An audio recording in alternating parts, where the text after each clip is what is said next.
Hi అండి, welcome to సంధ్యా జున్ను vlogs. ఈరోజు నేను నా లైఫ్లో జరిగిన ఇన్సిడెంట్ గురించి మీతో షేర్ చేసుకుందాం అనుకుంటున్నానండి.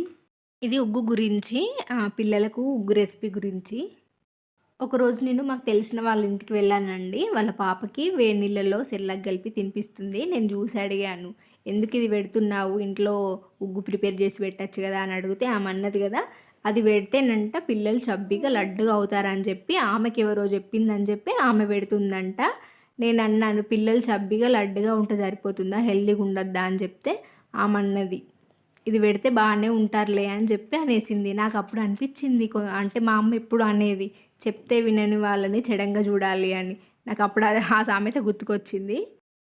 ఆ టైంలో ఆమెను చూస్తే నాకు ఎంత కోపం వచ్చిందంటే అసలు చెప్పలేను. తర్వాత ఆ పాపను చూస్తే మాత్రం చాలా జాలనిపించింది. చాలా అంటే చాలా బాధ అనిపించింది. ఎవరో చెప్పారని కాదు, మీ పిల్లలు ఏది తింటే హెల్తీగా ఉంటారని మీకు తెలియాలి. ఈ స్టోరీ ఇంకా అయిపోలేదు, నెక్స్ట్ పార్ట్లో చెప్తాను.